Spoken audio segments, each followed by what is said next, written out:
작은 갈대 상자 물이 새지 않도록 역청과 나무 진을 칠하네. 어떤 마음이었을까 그녀의 두 눈에 눈물이 흐르고 흘러. 동그란 눈으로 엄마를 보고 있는 아이와 입을 맞추고 상자를 덮고 강가에 띄우며 간절히 기도했겠지. 정처 없이 강물에 흔들 흘러내려가는 그 상자를 보며 눈을 감아도 보이는 아이와 입을 맞추며 주저앉아 눈물을 흘렸겠지. 너의 삶의 참 주인 너의 참 부모이신 하나님 그 손에 너의 손을 맡긴다. 너의 삶의 참 주인 너를 이끄시는 주 하나님 두 손에 너의 삶을 드린다. 그가 널 구원하시리.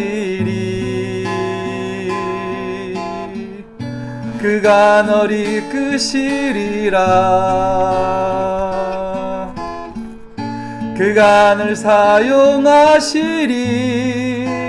그가 너를 인도하시리.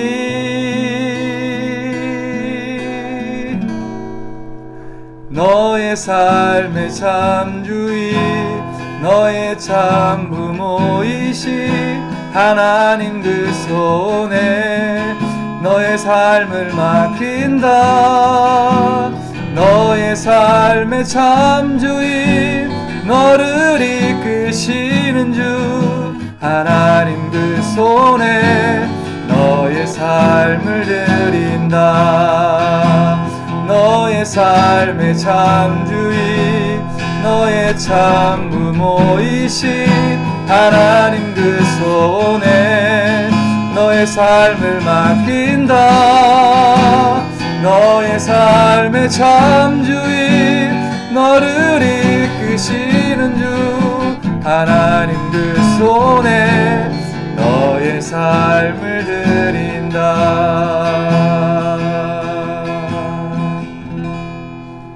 아멘.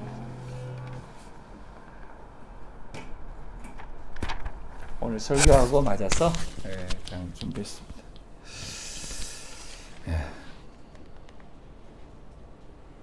제가 찬양 연습을 많이 안 하는 스타일이에요. 왜냐하면 찬양 연습을 많이 하면 약간 은혜가 떨어지더라고요. 그래서 그냥 조금 연습하고 그냥 하나님 앞에 뭐 실력보다는 그냥 연습으로 조금만 하고 그냥 하나님 앞에 드려야지 하는 마음으로 좀 합니다.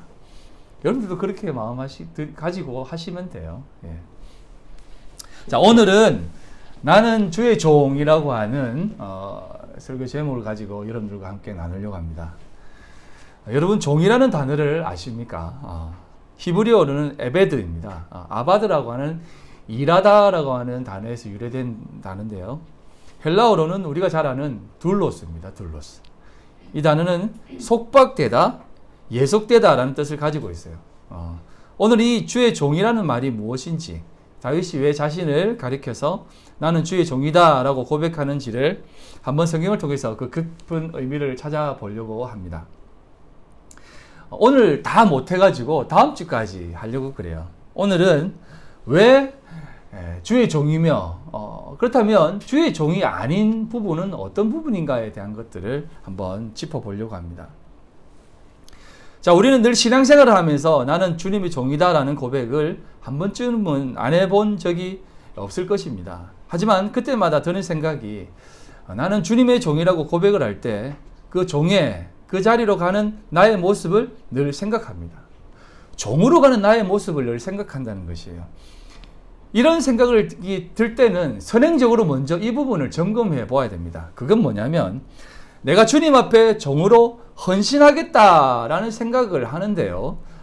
이런 부분이 어디서 나왔느냐라는 것입니다. 그리고 이 고백이 우리를 어떻게 만들어 버리는지를 꼭 생각해 보아야 된다는 것이에요. 왜냐하면 자신이 주님의 종으로 나가겠다라는 고백을 하고 헌신하겠다라는 그 고백은 사실상 우리 인간들은 오래 가지 못합니다. 왜냐하면 그 고백은 변질될 수밖에 없거든요. 왜 변질되냐면 사람은 헌신된 자리, 종의 자리로 있을 때 내가 그쪽으로 헌신했다라고 했을 때는 항상 드는 생각이 뭐냐면 내가 종으로 내려가면 하나님이 나를 높여주시겠지라고 하는 그 결과를 항상 생각하고 그 자리에 간다는 것이에요. 그러다 보니 종으로 헌신해 놓고는 높아지기를 바라는 마음 또한 덩달아서 오기에 그것이 늦게 되든지 오지 않게 되면 종의 마음이 퇴색되어져 버린다는 것이에요. 헌신의 마음도 언제까지 하라는 것입니까? 라고 하는 모습으로 변질되어져 버린다는 것이에요. 평생을 종으로 살아가는 종의 삶을 본받아 살아가는 사람도 사실상 그 삶 속에서 얻어지는 명성이나 명예, 사람들의 알아줌이 없으면 결국 그 사람도 종으로 살지 못합니다. 이게 사람의 모습이에요. 물론 제가 종의 모습처럼 많이 섬기고 살아가는 사람들 폄하하려고 하는 것은 아닙니다만 사람들은 늘 그렇습니다. 그게 사람이에요. 그래서 성경은 어떤 표현을 할 때 그 단어의 의미와 그 단어의 깊이를 잘 알아야 되는데요. 성경이 말하는 둘로스, 에베드라고 하는 단어는 종이지만 사실은 종의 단어보다는 노예라는 단어가 더 강합니다. 노예. 자신이 종의 모습으로 살아가는 것이 아니라 종으로 끌려가는 것이 더 큰 개념이라는 거예요. 속박되어지다, 결박되다. 나는 종으로 살고 싶지 않지만 노예로 끌려가서 노예가 되어버린 우리가 잘 아는 그 뿔이라는 드라마 알지 않습니까? 영화로도 나오고 1977년도에 나온 영화인데요. 쿤타 킨테 기억나십니까? 예. 아주 축복받아서 태어나는데 정말 멋지게 자랐는데 노예로 끌려가 버린 것입니다. 그 처절한 삶이 그 드라마에 많이 되어져 있는데요. 그런 게 성경에서 말하는 종이에요. 다윗은 자신을 가리켜 나는 주의 노예입니다 라고 고백을 합니다. 우리가 성경을 읽을 때 잘 봐야 하는 것이 성경의 인물들 가운데 스스로 자신의 삶을 개척해서 살아가는 사람들이 있는지를 한번 보셔야 돼요. 사실상 하나님 앞에 부름받은 사람들의 삶이 자신의 삶으로 살아간 사람은 없습니다. 늘 하나님께서 그리로 이끌어가고 그리로 몰아가셨지 자신이 원해서 살아가는 사람은 한 명도 없어요. 그렇게 살아간 삶은 멸망하는 것뿐이지 그러지 않고 하나님이 그 사람을 들어 쓰실 때는 그 사람이 원하는 삶의 모습으로는 절대 가지 않는 것을 볼 수 있는 것이에요. 그런데 이렇게 하나님 앞에 부름받은 사람들의 삶을 우리가 성경을 보면서 찾아보고 읽어보려고 하지만 이게 사실은 우리 눈에 잘 들어오지 않습니다. 왜냐하면 사람들은 늘 보고자 하는 것만 보려고 하는 특성이 있거든요. 그래서 성경을 볼 때 우리가 원하는 것만 꼭꼭 집어서 보는 모습들이 있어요. 그래서 이제 큐티를 할 때도 이런 것들을 많이 할 때가 있습니다. 그런데 더 웃긴 건 큐티 책을 만드는 것도 그런 부분으로 만들어요. 이렇게 달달이 나오지 않습니까? 그런데 그렇게 사람들이 보기 때문에 큐티 책도 적당한 적용과 적당한 어떤 은혜가 있어야만 사람들이 사보지. 아니다. 너는 하나님 앞에 이끌림 받아야 된다라고 하는 적용점이 없고 네 삶을 버려라라고 하는 그 삶이 계속되어지면 너무 은혜가 안 된다. 이번 달은 좀 책이 은혜가 안 되네 하면서 사보지 않아요. 그래서 책을 만드는 사람도 그런 부분들을 좀 염두에서 만든다고 합니다. 자, 성경에 부름받은 사람들의 삶을 한번 잘 보시길 바라는데요. 제가 몇몇 사람을 들어서 여러분들에게 말씀을 드립니다. 아담과 하와도 물론이거니와 가인과 아벨의 삶을 보시면 우리가 더욱더 잘 알고 있지 않습니까? 가인은 자신이 원하는 땅의 곡식과 열매로 농사를 지었습니다. 하지만 아벨은 전혀 의미 없는, 필요 없는 양을 키웠습니다. 왜요? 하나님의 그 뜻을 알았기 때문에 그렇습니다. 그리고 그 삶으로 하나님이 아벨을 불러주셨다는 것이에요. 종으로 부름받아서 그렇습니다. 제가 여러분들에게 설명드리지 않습니까? 양을 키운다는 것은, 그 당시에 양을 키운다는 것은 아무 의미 없는 것입니다. 먹지도 못하고 애완동물로도 키울 수 없는 게 양이에요. 단 하나, 가지고 만드는 데 필요한 가죽만 쓰는 건데, 사실상 가인과 아벨 시대에는 노아의 홍수 이전이기 때문에 굳이 가죽도 필요 없는 때였어요. 예. 이건 뒤에 한번 살짝 또 설명을 드릴 텐데, 그럼에도 불구하고 아벨은 양을 키웠습니다. 왜요? 하나님의 그 언약이 무엇인지를 가르쳐 주시기 위해서 그렇게 부름받았다는 것입니다. 아무 쓸모없는 양을 치는 모습으로 부름받았다는 것이에요. 에녹을 한번 볼까요? 그는 700년, 800년, 900살 사는 그 시대 때 사람들 가운데에서 365살을 살다가 갑니다. 성경은 65세 때 무드셀라를 낳았다라고 나와 있는데, 무드셀라는 누구냐면 우리가 잘 아는 최고의 장수 한 사람, 김수환무, 거북이와 두루미, 삼천갑자 동방서, 그거 알죠? 그거. 예. 너희 이름이 뭐니? 김수환무, 거북이와 두루미. 이게 장수하는 사람들과 동물을 다 붙여가지고 이름을 지어서 이렇게 한 내용이에요. 그게 무드셀라, 꾸루미도 나옵니다. 무드셀라도 나옵니다. 969살을 살았습니다. 그런데 여기에 보면은 에녹은요, 65세 때 무드셀라를 낳고 300년을 하나님과 동행하다가 하나님 앞에 들림받아 갑니다. 그런데 우리는 이 내용도 사실은, 에녹이 하나님과 동행하면서 열심히 잘 살았구나. 정말 나도 그렇게 살아야지 하면서 300년도 참 대단하다. 이렇게 생각하지만 여러분 900살, 800살 이상 살았던 때입니다. 350살 때 그의 인생이 끝나고 하나님의 부름받았다는 것은 굉장히 애매한 것이에요. 그리고 여러분 가인과 아벨 이후의 후손들은요, 사람들이 점점 뭐로 변하냐면 육체가 되어졌다고 얘기합니다.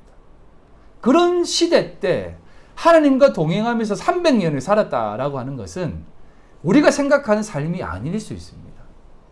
무슨 말인가 알겠습니까?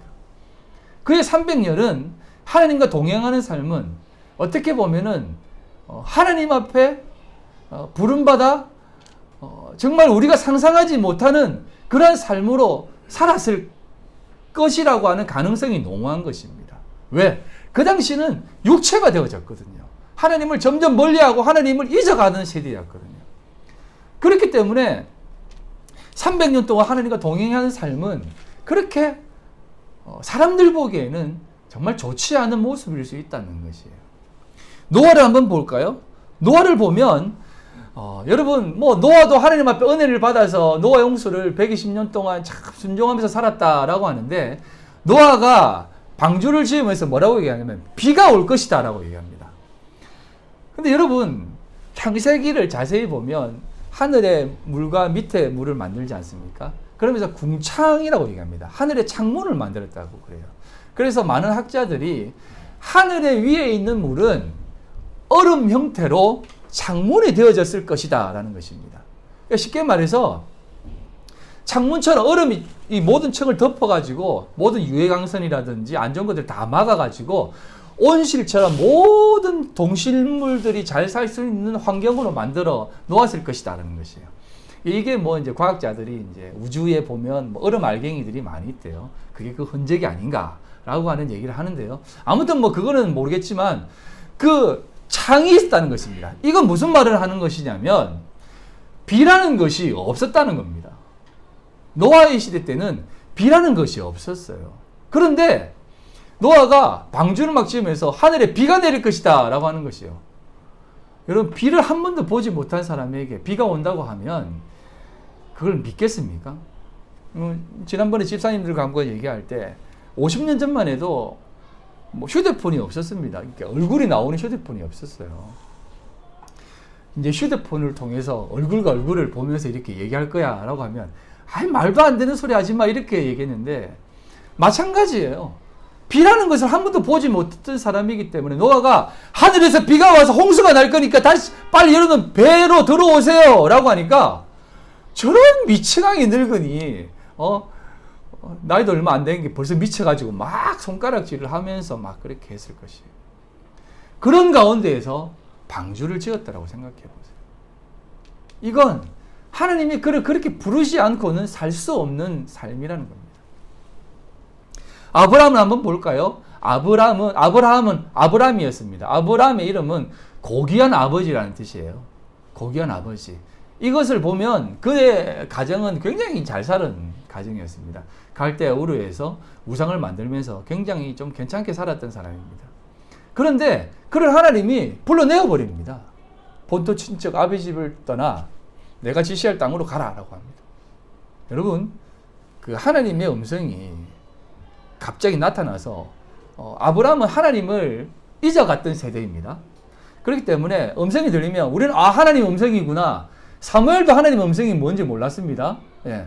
하나님의 음성이구나라고 들은 것이 아니라 어떤 강한 절대자가 자기를 빡 부르니까 이게 뭐지? 이거 말 안 들으면 진짜 내가 죽겠구나 라고 하는 생각이 있었을 것입니다. 그래서 어쩔 수 없이 그곳에서 떠나온 것입니다. 그런데 떠나와서 삶을 한번 보십시오. 그가 하나님께서 너를 통해서 복의 근원을 삼고 열국을 세울 것이다 라고 얘기합니다. 그때 아브라함의 마음이 어떻겠습니까? 모든 것을 다 버리고 떠났을 때, 하나님 앞에 붙들림 받았을 때 가진 생각이 어떤 생각이었겠습니까? 그래, 어떤 절대 신이 나를 분명히 이끄실 거야. 그거 믿고 나아가자 하면서 나아갔을 것이에요. 그런데 나아갔던 모습을 한번 보세요. 이게 인간적인 모습인데요. 창세기 12장 10절로 13절 한번 보면, 그 땅에 기근이 들었으므로 아브라함이 애굽에 거류하려고 그리로 내려갔으니 이는 그 땅에 기근이 심하였습니다. 그가 애굽에 이르렀을 때에 그의 아내 사레에게 말하되 내가 알기로 그대는 아리따운 여인이라. 애굽 사람이 그대를 볼 때에 이르기를 이는 그의 아내라 하여 나는 죽이고 그대는 살리리니 원하건대 그대는 나의 누이라 하라. 그러면 내가 그대로 말미암아 안전하고 내 목숨이 그대로 말미암아 보존되리라 하니라. 이게 뭐냐면 애굽으로 내려가면 사라, 네가 너무 예쁘니까 너로 인해서 나를 죽이고 너를 빼앗을 거야. 그러니까 너 나하고 결혼했다고 말하지 말고 너는 내 누이라고 해라. 이렇게 얘기합니다. 근데 진짜 바로가 보니까 예쁘거든요. 그래서 바로가 사라를 딱 취해버립니다. 근데요, 아브라함은 아무 거리낌이 없습니다. 여러분, 이게 좀 이상하지 않아요? 예? 이게 왜 아무 거리낌이 없는지 아세요? 이게 남자예요. 어떤 남자요? 사명에, 자신의 목적에 사로잡힌 사람입니다. 여러분, 우리 영화라든지 TV를 보면 제가 독립운동가를 폄하하는 것이 아니라 어떤 그 혁명가, 그런 사람들을 보면 나는 목숨 바쳐 나라에 충성하겠다 하면서 우리 개백 장군도 그러지 않습니까? 자신의 그걸 위해서 자식들을 다 버려버린 것입니다. 여러분, 아브라함이 이런 모습을 가진 사람이에요. 하나님이 나를 통해서 열국의 아비로 세운다고 했는데 네 때문에 내가 죽으면 안 되지. 내 비전이 더 중요하니까 너는 바로의 부인이 돼도 괜찮다. 왜? 자기가 중요하니까. 이런 사람이었어요. 그래서 하나님이 너 무슨 소리 하는 거냐 하면서 바로를 혼내주고 온 가축을 다 미리 봤거든요. 사라를 넘겨줌으로 가축, 양, 소, 심지어 노예까지 봤습니다. 사라를 넘겨주고. 그런데 더 웃긴 건 하나님 받고 너 이 여자가 어떤 여자인 줄 아느냐? 아브라함과 함께 민족의 씨를 만들어갈 그런 사람인데 어디서 손대지 마 해가지고 다시 보내고 어떻게 하냐면 그 받은 것들 다 가지고 떠나게 합니다. 여전히 아브라함은 어떻게 생각하냐면 하나님이 정말 나를 통해서 일을 시키려는가? 이런 생각을 하는 사람이었어요. 무슨 말이냐면 하나님 앞에 이끌림받아 살아가는 삶이 무엇인지 보여주는 것입니다.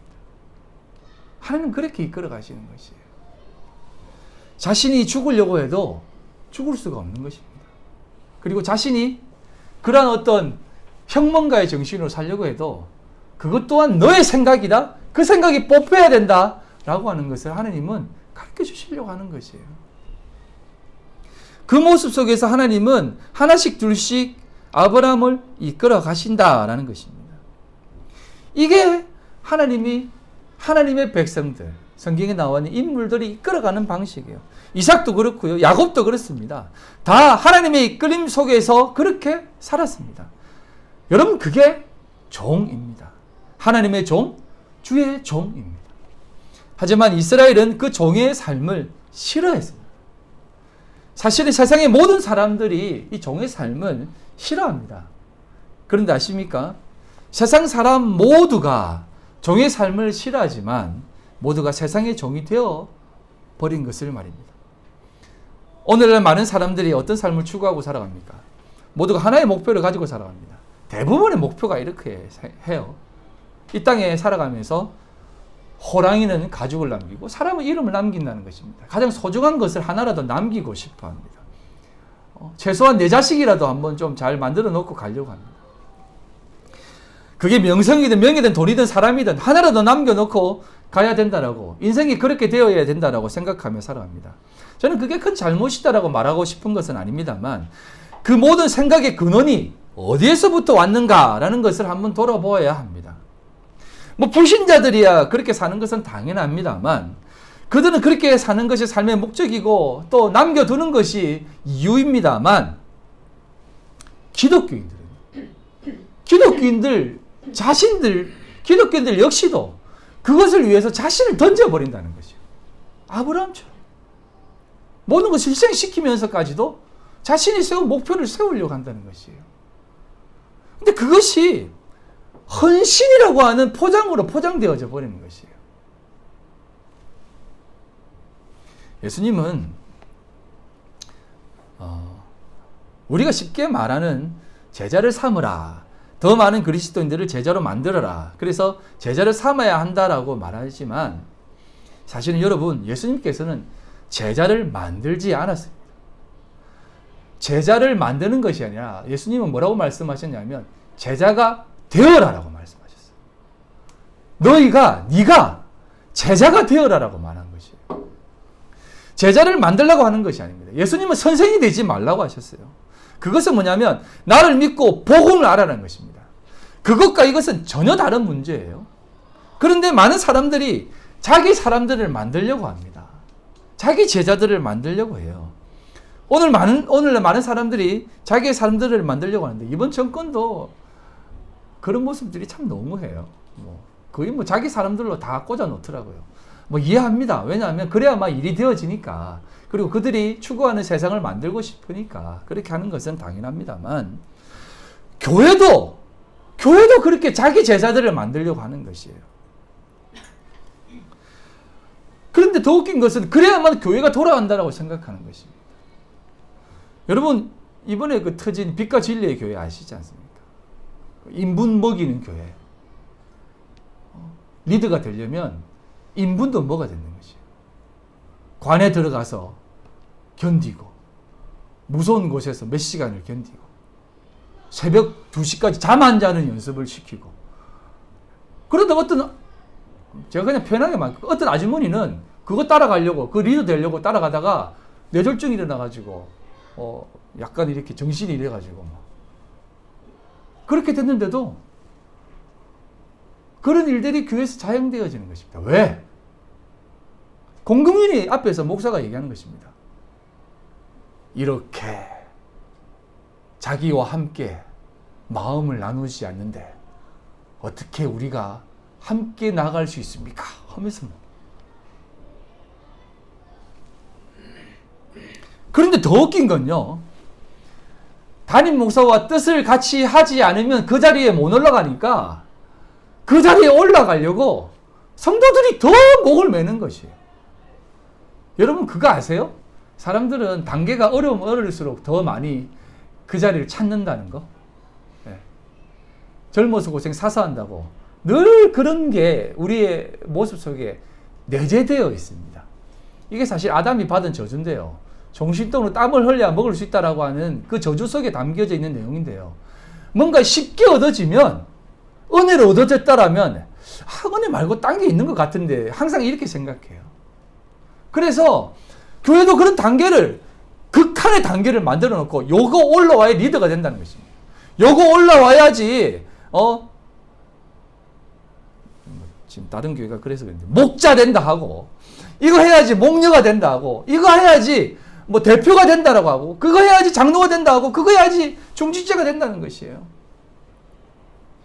그리고 교회에서는 리더님 그렇게 다 떠받들고 목자님 목녀님 다 떠받들고 여러분 그 사람들 밖에 나가면요 그냥 아저씨예요. 아저씨 이거예요. 아줌마 이겁니다. 뭘 그거 대우받으려고 교회에서 그렇게 목매는 것입니다. 그러니까 그래서 사이비 같은 교회가 나오는 것이에요. 더 웃긴 건요. 그렇게 해야지 교회가 성장한다고 또 얘기합니다. 예수님은 우리에게 이렇게 말씀합니다. 나를 따르려는 자기를 부인하고 자기 십자가를 지고 나를 따르라고 합니다. 그 의미가 뭐냐면 마태복음 16장 24절로 26절에 이렇게 나와 있는데요. 이에 예수께서 제자들에게 이르시되 누구든지 나를 따라오려거든 자기를 부인하고 자기 십자가를 지고 나를 따를 것이니라. 누구든지 제 목숨을 구원하고자 하면 잃을 것이요 누구든지 나를 위하여 제 목숨을 잃으면 찾으리라. 사람이 만일 온천을 얻고도 제 목숨을 잃으면 무엇이 유익하리요? 사람이 무엇을 주고 제 목숨과 바꾸겠느냐? 사람이 천을 얻고도 제 목숨을 잃으면 이 내용이 좀 이렇게 건강식품 파는 데 많이 걸려 있는데요. 이거는 그런 내용이 아니에요. 예? 그런 내용이 아니에요, 여러분. 이건 자신의 참된 삶이 무엇인가를 찾아가는 것입니다. 뭐냐면 예수님을 따르는 삶이라는 것이에요. 사람을 따르는 게 아니라 주를 위해 자신의 목숨을 내려놓으면 찾을 수 있다는 것입니다. 무엇을요? 주님을요. 주님을 찾을 수 있다는 것이에요. 다른 건 아닙니다. 주를 찾을 수 있다. 목숨을 내놓고 찾아야지 주님을 찾을 수 있다는 것이에요. 그런데 사람들은 목숨 걸고 해야지 주를 위해 하는 뭔가 사역이 이루어진다고 생각하는데 NO! 주님을 찾을 수 있다고 얘기합니다. 온천을 얻고도 제 목숨이 무엇이 유익하는 이 단어도 이 말도 목숨이 중요한 것이 아니라 온천하보다도 주님을 찾는 것이 더 중요하다는 것을 얘기해 주는 것이에요. 그래서 여러분 주님을 찾는 것이 가장 복된 삶이라는 것입니다. 그런데 세상은 언제나 자신의 명성과 자신의 자리로 영광된 삶을 살 수 있다고 생각합니다. 신앙도 그렇게 되어버렸어요. 공 잡는 게 매라고 많이 모이면 그게 부흥이라고 생각하고 교회에 나오는 사람들이 좀 명성이 있고 좀 높은 곳에 올라가고 또 그러면 좋은 교회라고 생각합니다. 건강한 교회라고 생각합니다. 대학 교수나 뭐 회사 중역이나 뭐 군대 장교들이 많이 오면 그 교회 참 튼튼한 교회네 라고 합니다. 그러면서 뭐라고 얘기하냐면 하나님께 영광을 돌린다라고 얘기합니다. 여러분 그게 하나님의 영광이라고 누가 그렇게 말했습니까?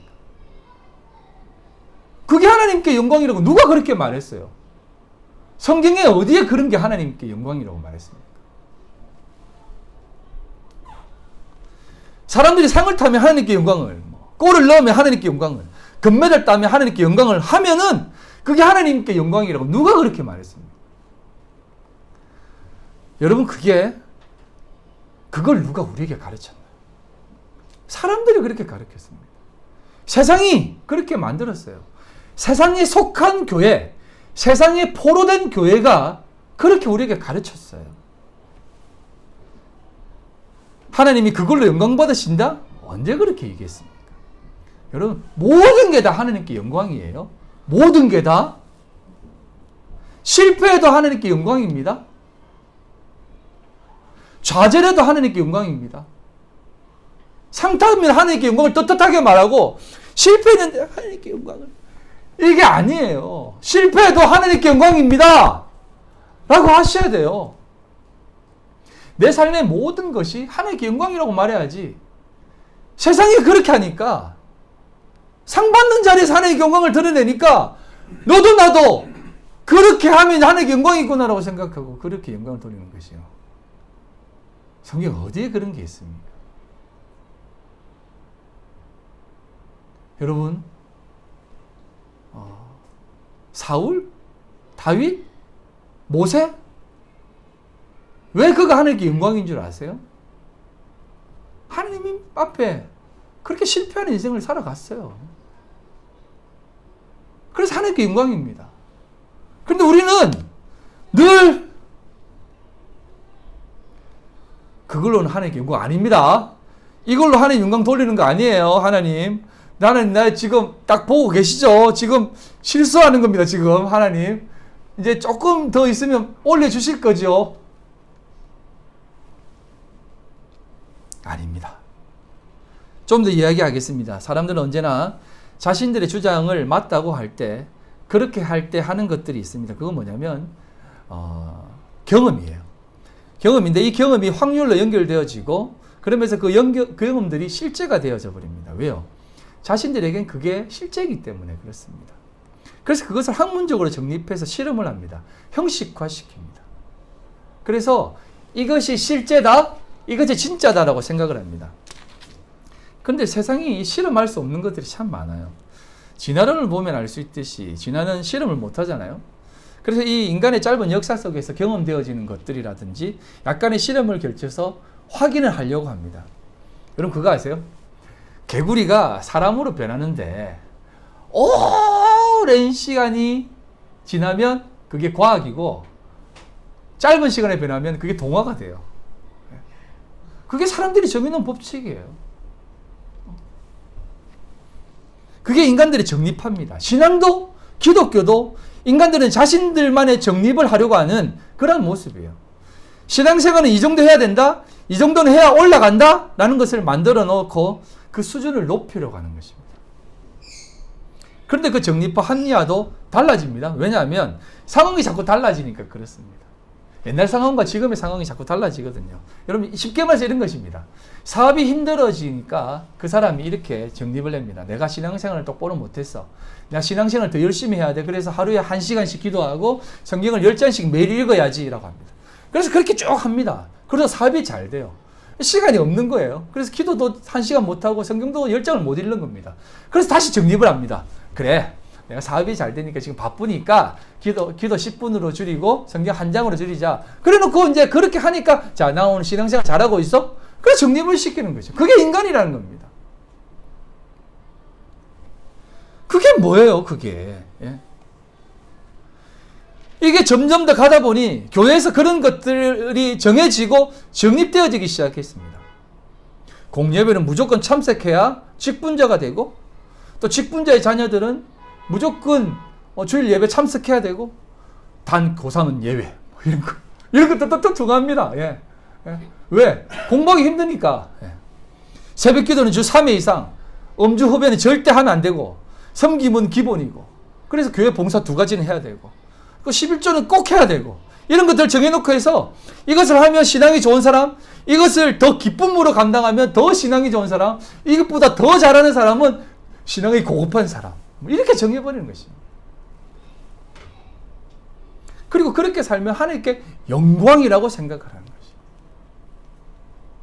그렇게 안 살면 하나님께 영광이 아니라는 것입니다. 여러분, 살다 보면 그렇게 하지 못하는 경우가 너무나 많아요. 그러면 그 삶은 하나님께 영광이 되는 삶이 아닙니까? 아니에요. 모든 삶이 하나님께 영광입니다. 제가 무슨 말을 하는지 여러분 아시겠습니까? 지금 한국교회는 이상하게 변질되어져 가고 있어요. 기독교가 아니라 기독 종교가 되어버렸습니다. 불교나 유교가 추구하는 것들을 다 추구하고 살아가고 있어요. 그러다 보니 종교 통합운동 이런 걸 하면 이렇게 생각합니다. 뭐 다를 게 없네. 불교도 뭐 유교도 우리하고 비슷하네. 그냥 같이 하지요. 이렇게 되어버린 것이에요. 세상의 포로가 되어버린 교회가 되어버린 것입니다. 그런데 이런 모습을 성경은 죄의 종, 사탄의 종이라고 말을 합니다. 그들이 육체가 되어버린 것이에요. 자신들이 정해놓은 틀 안에서 영광이 되기도 하고 실패가 되기도 해버리는 것. 그런 모습이 자신이 정해놓은 자신이 주인이 된 그 주인인 자신이 어떤 존재입니까? 사도 바울은 그래서 늘 이렇게 얘기합니다. 내가 십자가 앞에서 날마다 죽는다라고 합니다. 왜 그렇게 얘기하는 줄 아세요? 자신의 모습, 자신의 자아는 부패되어지고 늘 언제나 자기 속에서는 잘못되고 안 좋고 악한 것들이 우러나오기 때문에 자기가 죽어야만 된다라고 하는 사람으로 살아가려고 한다는 것입니다. 자신은 아무것도 모르는 존재라는 것을 늘 전하고 싶어 합니다. 자신이 알고 있는 것은 다 쓰레기라는 것을 말해주고 싶어 하는 것입니다. 빌립보서 3장 6절로 9절에 이렇게 말하지 않습니까? 열심으로는 교회를 박해하고 율법의 의로는 흠이 없는 자였지만 그러나 무엇이든지 내게 유익하던 것을 내가 그리스도를 위하여 다 해로 여길 뿐더러 또한 모든 것을 해로 여김은 내 주 그리스도 예수를 아는 지식이 가장 고상하기 때문이라. 내가 그를 위하여 모든 것을 잃어버리고 배설물로 여김은 그리스도를 얻고 그 안에서 발견되려 함이니 내가 가진 의는 율법에서 난 것이 아니요 오직 그리스도를 믿음으로 말미암은 것이니 곧 믿음으로 하나님께로부터 난 의라는 것입니다. 그리스도를 아는 그 지식 때문에 그것으로 인해서 내가 깨닫는 것이 있는데 내가 그동안 알고 내 모든 것이 되었던 그 지식과 모든 의가 다 해였고 쓰레기였고 똥이었다라는 것입니다. 그는 알았습니다. 자신이 무가치하다는 것을 말입니다. 자신이 알고 있던 모든 것을 무가치하고 쓰레기임을 알고 있었던 것입니다. 그런데 여러분은 어떻습니까? 잘 되어야지 하나님께 영광이고 못되면 장로도 못 되는 그런 세상 아닙니까? 실제 있었던 일인데요. 제가 아는 부산의 후배가 큰 교회를 아주 큰 교회를 다니는데 한 번은 구역장님이 전화를 갖고 왔다는 것입니다. 집사님 적금 좀 들어 놓으시죠. 왜요? 그러니까 안수집사하고 장로가 돼야죠. 이렇게. 근데 왜요? 그러니까 미리 준비하시라고요. 1,500만 원짜리 적금 들라는 것이에요. 또 어떤 친구는 이렇게 얘기하는 겁니다. 이제 중직자가 돼야 될 나이 아닙니까? 이제 후배들이. 그러니까 이제 전화가 왔습니다. 교회 이제 사역자님한테. 집사님, 11조를 온전히 하셔야죠. 그래야 중직자가 됩니다. 이것 때문에 자격이 안 되고 있어요. 라는 거지. 그래서 제가 알고 있기로는 그 친구가 11조를 꼬박꼬박 하거든요. 그 친구는 11조를 꼭 필요한 곳에 이렇게 흘려 보냅니다. 그러니까 필요한 선교사님들이나 필요한 곳에 꼭 합니다. 그런데 하지 마시고 자기 교회 하라는 것입니다. 본교회 하라는 것이에요. 예, 이게 뭐 필요합니다. 제가 11조에 대해서 잠깐 얘기하면 여러분 잠깐만 얘기 드릴게요. 11조는요 10의 1조가 아니에요. 11조는 10의 1조가 아니라 10가지 중에 가장 어뜸이라는 개념이에요. 여러분 10계명도 그 수많은 그 계명 중에 10가지 계명, 다시 말해서 이 10가지 계명이야말로 모든 율법의 핵심이다라는 것을 가르쳐 주는 것입니다. 그래서 11조라는 것은 11조를 드려라라고 하는 개념이 아니에요. 이건 11조가 되어라라는 개념이에요. 여러분 한 사람 한 사람이 11조라는 것입니다. 가장 고귀하고 가장 중요한 것을 여러분들이 드려야 된다는 것입니다. 이게 11조 생활이에요. 그냥 여러분 월급에서 10배 1조를 딱 떼가지고 딱 드려야만 된다라는 개념이 아니에요. 가장 중요하고 가장 귀한 것을 정해서 하나님 앞에 드리라는 것입니다. 그게 이제 말라기 이제 3장에 나와 있는 말씀인데요. 조금만 보고 갈게요. 말라기 3장에 보면 사람이 어찌 하나님의 것을 도적질하겠느냐? 그러나 너희는 나의 것을 도적질하고도 말하기를 우리가 어떻게 주의 것을 도적질하였나이까 하는도다. 이는 곧 11조와 보물이라는 것입니다. 여러분 여기에 보면은 사람이 어찌 하나님의 것을 도둑질하느냐라고 하는 이 하나님의 것이라고 하는 이 단어가 사실은 잘못 번역된 것입니다. 하나님의 것이 아니라 그냥 엘로힘이에요. 사람이 어찌 하나님을 도둑질하느냐라는 겁니다. 너희가 주님을 도둑질하고도 말하기를 우리가 언제 주님을 도둑질했습니까? 라고 얘기합니다. 쉽게 말해서 11조 봉헌물 이것은 마세르, 테루마라고 하는 단어인데요. 남성 단수, 여성 단수입니다. 이게 뭐냐면 단번에 한 번에 드려진 제물이라는 것입니다. 11조라는 개념은 왜 구약에 완성되어졌다라고 얘기하는 줄 아세요? 11조에 대해서 얘기 많이 하지 않습니까? 이제 많은 목사님들이 구약의 수많은 제사나 그 제도들이 다 주님 앞에서 완성되어졌는데 폐지되어지지 않는 것들이 몇 가지가 있는데 다 헌금 종류예요.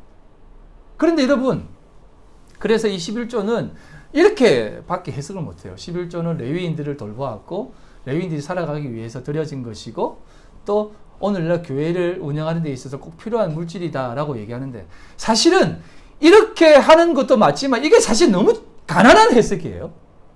제가 말씀드렸듯이 11조라는 것은 단번에 드려진 것입니다. 이 단번에 드려졌다라고 하는 이 마세르 테루마라고 하는 이 단어는 하나님이 드려졌다는 개념이에요. 레위인들도 그 출애굽하면서 드려졌던 그 장자로서 바쳐졌던 그 개념 속에서 레위인이 바쳐진 것입니다.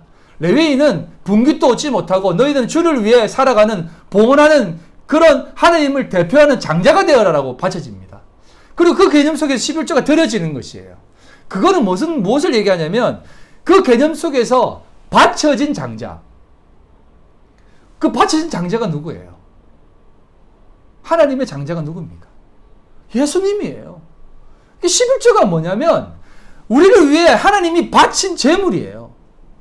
가장 먼저 11조 하신 분이 하나님이시라는 겁니다. 그래서 11조는 예수님인 거예요. 그래서 예수님으로 인해서 이 11조가 완전히 바쳐져 버린 것입니다.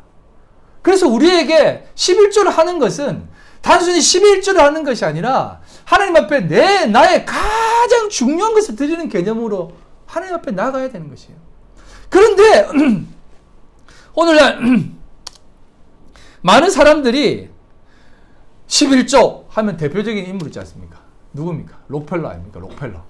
록펠러. 여기도 아마 책 있을걸요? 11조를 바친 록펠러.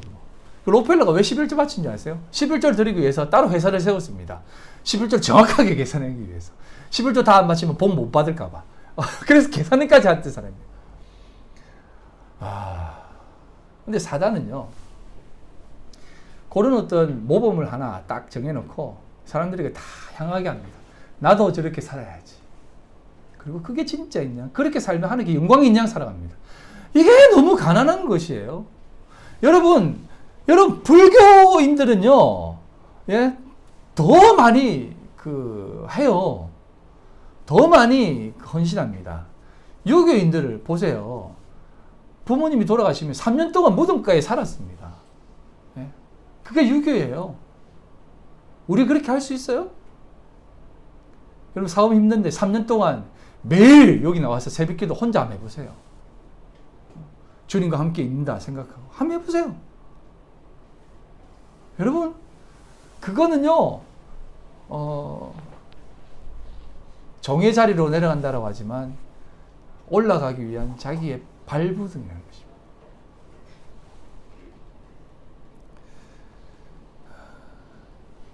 다시 돌아가서 이 세상은, 아니 교회까지도 저와 여러분들이 생각할 때 과연 누구의 종으로 살아가고 있는 것 같습니까? 진짜로 말입니다. 여러분들의 모습을 볼 때 내가 과연 누구의 종으로 살아가고 있느냐는 것입니다. 그런데 사람들은 자신이 주님의 종이라고 스스럼 없이 말합니다. 주의 종도 아닌 인간의 종이면서 말입니다. 인간이 만들어 놓은 그 정립 속에서 교회도 짜맞추어져 가고 있고 정말이지 어디로 흘러가는지 모르겠습니다. 그리고 또 자기들의 틀 안에서 이런 교회 다니지 않겠다 해서 자신만의 하나님을 또 만들어 가지고 믿는 그런 또 사람들도 있어요. 똑같아. 신앙이 고급한 것도 아닙니다. 똑같아요. 저는요, 정말 그 이단적인 교회에서, 예? 그 빛과 진리 교회에서 목사님 하면서 나도 높여주세요 라고 하지 않고 오직 주님만 바라보겠습니다 라고 하는 신앙생활을 하는 사람이 진짜 신앙생활을 하는 사람이라고 믿습니다. 아마 거기에도 그런 사람이 있을 수 있겠죠. 여러분, 우리가 하나님 앞에 어떤 삶을 살아가야 되겠습니까? 아담 아래 타락한 이성, 죄로 물들어 버리는 그런 이성임에도 불구하고 우리는 사실 그 모든 모습들을 거부감 없이 다 받아들여지고 있는 것이에요. 여러분, 참 그런 모습 보면 신기하죠. 이상하죠. 근데 그 사람들이 여러분들 이웃이에요. 여러분들과 함께 신앙생활을 했던 사람일 수도 있어요. 파울로 코엘류라고 하는 사람이 적은 작품 중에 베로니카 죽기로 결심하다라는 책이 있습니다. 베로니카라고 하는 여자 주인공이 자살을 하려고 이제 계획을 세웁니다. 근데 자살이 실패를 해요. 눈 떠보니까 한 정신병원에서 눈이 뜨는 거죠. 그 정신병원을 보니까 온전한 사람이 없거든요. 제정신으로 살아가는 사람이 없어서 비정상적인 행동을 해야만 그곳에는 정상인 것입니다. 그곳에 이런 예화가 등장을 해요. 한 마을에 한 마법사가 독한 마음을 먹고 나쁜 마음을 먹고 마을 우물에 독약을 탑니다. 모든 마을 사람들이 그것을 먹고 다 미쳐버려요. 그런데 그 왕과 왕의 가족들은 왕의 음모를 먹기 때문에 미치지 않습니다. 왕은 노력합니다. 어떻게든 치료해보고 어떻게든 위생을 한번 해보려고 노력하지만 결국 그 다 미쳐버린 그 주민들이 왕을 끄집어내려고 합니다. 그래서 그 옆에 지혜로운 왕비가 왕이시여, 우리도 그 우물 마십시다. 그 우물 마시고 같이 미쳐요. 그래서 그 우물을 같이 마셔버립니다. 그 미칩니다. 그래서 그 왕과 왕의 가족들은 세세토록 왕노를 했다는 것입니다.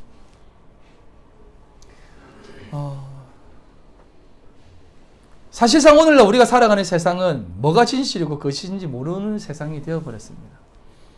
그래서 사람들은 향방을 잃어버린 사람들처럼 많이 가는 곳에 나도 가면 되겠지 하고 가버립니다. 그리고 그들이 말하는 것이 진짜인 양 따라갑니다. 그리고 그게 당연한 것이고 그거라도 있어야 된다라고 생각합니다. 왜냐하면 미쳐도 이 많은 사람들이 미치면 나도 미칠만 하다는 것입니다. 그래서 사람들은 너도 나도 앞다투어 더 많이 채우려고 합니다. 그래야 자기도 인사가 되는 것이거든요. 사람들은 자기 모두가 자신을 위한 세상 속에서 그들만의 종으로 살아가려고 합니다. 그것을 성경은 죄인, 사탄의 종이라고 합니다. 아시겠습니까? 지금도 세상은 우리를 그렇게 이끌어가고 있습니다. 그렇게 우리가 살아가고 있습니다. 다른 나라는 잘 모르겠지만 우리나라 어머니들은 세상의 모든 정보를 아침마당이나 엄지척 이런 데에서 배우는 것 같아요. 그래서 거기에서 새싹보리가 좋다면 새싹보리 빨리 사야 돼. 모링가가 좋다면 빨리 모링가 검색해봐. 우리나라 어머니들은 그런 것 같습니다. 크리미 새우가 좋다면 또 그거 56%인가 그게 좋다면 또 그걸로 사야 된다고 생각합니다. 제가 이제 그것은 건강을 위해서 하기 때문에 나쁘다라고 생각하지 않지만, 근데 우리도 모르게 늘 TV의 종으로 되어져 버리는 것이. 그거 안 먹으면 안 되는 것처럼 되어져 버리는 사람들이 얼마나 많습니까? 나도 그렇게 남들이 다 먹는 그거 안 먹으면 나는 잘못된 삶을 사는 거야 라고 생각하는 사람들이 얼마나 많습니까? 아닙니다. 오늘 성경에서 다윗은 나는 주님의 종이라고 말을 합니다. 왜 그렇게 말을 했는지 아시겠죠? 자신이 주님의 에베드, 둘로스라고 하는 이유는 자신이 주님의 손에 끌려 다녀야만 올바르고 복된 삶을 살아갈 수 있다는 것을 깨달았기 때문입니다. 그 속에서의 삶이 가장 복된 삶이라는 것을 깨달았습니다. 그래서 그는 주님의 종이 되어야겠다고 고백을 하는 것입니다. 사랑하는 성도 여러분, 여러분들이 성전이며 여러분들이 11조고 여러분들이 제자이며 여러분들이 주님의 가족이며 여러분들이 주님의 종입니다. 우리는 그렇게 되어가야 합니다. 그래야만 우리가 이 땅 가운데 온전히 살아갈 수 있습니다. 아니면 정말로 세상 풍조에 밀려 살아가는 그런 존재가 되어 버리고 말 것입니다. 에베소서 2장 1절로 10절에 이렇게 갑니다. 그는 허물과 죄로 죽었던 너희를 살리셨도다. 그때 너희는 그 가운데서 행하여 이 세상 풍조를 따르고 공중의 권세 잡은 자를 따랐으니 곧 지금 불순종의 아들들 가운데에서 역사하는 영이라. 전에는 우리도 다 그 가운데에서 우리 육체의 욕심을 따라 지내며 육체와 마음이 원하는 것을 하여 다른 이들과 같이 본질상 진노의 자녀이었더니 긍휼이 풍성하신 하나님이 우리를 사랑하신 그 큰 사랑을 인하여 허물로 죽은 우리를 그리스도와 함께 살리셨고 너희는 은혜로 구원을 받은 것이라. 또 함께 일으키사 그리스도 예수 안에서 함께 하늘에 앉히시니 이는 그리스도 예수 안에서 우리에게 자비하심으로 그의 은혜의 지극히 풍성함을 오는 여러 세대에 나타내려 하심이라. 너희는 그 은혜에 의하여 믿음으로 말미암아 구원을 받았으니 이것은 너희에게서 난 것이 아니요 하나님의 선물이라. 행위에서 난 것이 아니니 이는 누구든지 자랑하지 못하게 함이라. 우리는 그가 만드신 바라 그리스도 예수 안에서 선한 일을 위하여 지으심을 받은 자니 이 일은 하나님이 전에 예비하사 우리로 그 가운데 행하게 하려 하심이니라. 아시겠습니까? 우리는 그의 만드신 바입니다. 그리고 그 귀한 일, 선한 일을 위해 존재된 자들입니다. 여러분들 그렇게 되세요. 세상에 밀려 살아가지 마세요. 세상이 만들어 놓은 기준과 잣대에 여러분들이 잠식되지 마세요. 여러분들은 세상에서 가장 아름다운 꽃이 되세요. 누가 뭐래도 꽃을 피우시기 바랍니다. 주님의 꽃이 되십시오. 오직 주님만 바라보며 주님 뜻만 내 안에서 이루어지길 소망하는 그런 분이 되십시오. 오늘 요게벳이 다윗 모세를 강가에 띄우면서 주님 손에 맡긴다라고 하지 않습니까? 주님 손에 맡긴다. 여러분들의 삶을 주님 손에 맡기십시오. 자녀도 주님 손에 맡기시고 여러분들의 삶과 모든 인생의 모든 깊이도 주님 손에 맡기십시오. 그래야만 여러분들 온전히 설 수 있습니다. 안 그러면 다 똑같은 인생이 됩니다. 사단인지도 모르고 따라가는 삶을 살게 된다는 것이에요. 말씀을 맺겠습니다. 우리 주님은 우리에게 다윗의 삶을 통해서 세상의 그 모든 어지러움과 연약함들을 바라보게 하시며 자신의 처지를 고백하게 하십니다. 왜 하나님 나를 흑암 속에 두십니까? 라고 얘기합니다. 여러분 이렇게 고백하는 것은 그 삶도 하나님께 영광된 삶이라는 것을 나타내고 싶어서 이렇게 기록한 것입니다. 그리고 그렇게 사는 삶도 하나님이 반드시 하나님의 영광의 삶으로 이끄실 것을 믿고 나는 주님의 종으로 그 자리에도 가겠습니다 라고 하는 고백이에요. 여러분 꽃은요 언제 가장 아름다운지 아세요? 제가 이제 저 뒤에 망월초인가요? 망우초인가요? 예, 피었지 않습니까? 저기 담배꽁초가 진짜 많아요. 근데 딱 들어오는데 꽃이 피어 있으니까 담배꽁초가 안 피고 그 꽃이 피더라고요. 황무지에 꽃이 딱 피었으면 황무지가 보이지 않습니까? 꽃만 보입니다. 여러분들이 그런 삶이 되세요. 이 어지러운 세상에 여러분들이 빛을 딱 밝히시면 여러분 더 하나님께서 귀히 보실 것입니다. 소양이 이번에 이제 그 6.25 기념 열린 음악회 때 노래를 불렀지 않습니까? 그리고 인터뷰를 한 내용이 나왔는데요. 소양 어떻게 지내십니까? 라고 하니까 이런 얘기를 하더라고요. 참 귀한 자매더라고요. 자기의 무력함을 더 느끼려고 한다는 것입니다. 자기가 이제 폐암에 걸려가 3년 동안 투병했지 않습니까? 그래서 노래를 부르는 사람인데 또 불구하고 늘 가래가 올라오는 거예요. 그래서 자신의 무능함이 그렇게 싫었다는 것입니다. 그런데 하나님이 그 무력함 속에 일을 하시는 것을 느꼈다는 것입니다.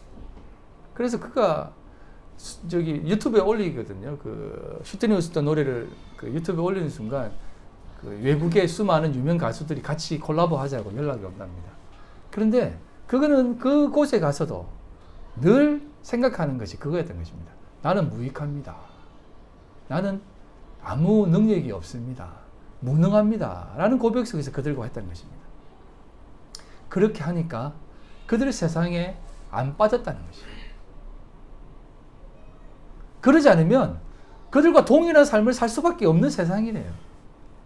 그래서 그 고백을 하더라고요. 요즘 어떻게 지냅니까? 라고 하니까 요즘은 여러분 이 얘기를 하고 싶어서 여러분들에게 얘기하는 겁니다.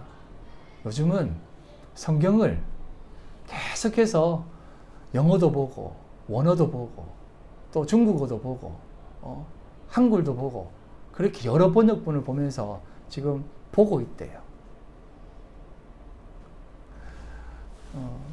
여러분 우리가 주님을 사랑한다라고 하고 주님의 뜻을 알고자 하고 주님의 종이 되겠다라고 하는 삶을 사는데 너무 말씀을 우리는 잘 읽지 않는 것 같아요. 말씀을 많이 여러분 속에 담으십시오. 그리고 그 속에서 살아가십시오. 그래야만 여러분들의 삶이 더 귀하게 될 점이 있습니다. 사람들이 말씀을 모르니까 그렇게 사는 거예요. 아무쪼록 참된 주님의 종이 되어 주시기를 주님의 이름으로 간절히 소망하고 다음 주에는 그럼 주님의 종이 어떤 삶을 살아가야 되는 것인가 어떤 모습인가에 대해서 한번 여러분들과 함께 나누어 보겠습니다. 우리 시간 기도 한번 하겠습니다. 다 같이 기도하시겠는데요. 하나님, 제 속에서 여전히 제가 많이 살아 있습니다. 제가 생각해 놓은 기준들과 또 모습들이 나의 삶의 주인이 되어져 버리고 있습니다. 신앙생활이든 사회생활이든 그렇게 많이 살아가고 있습니다. 하나님, 주님이 나의 주인이 되어 주십시오. 주님 뜻이 내 안에 이루어지게 해 주십시오. 주님만 자랑하고 주의 성전, 주의 11조, 주의 재물, 주님의 거룩한 예배자가 되게 해 주십시오. 우리 함께 주님 앞에 기도하며 나가겠습니다. 아버지 하나님 감사합니다. 아버지 하나님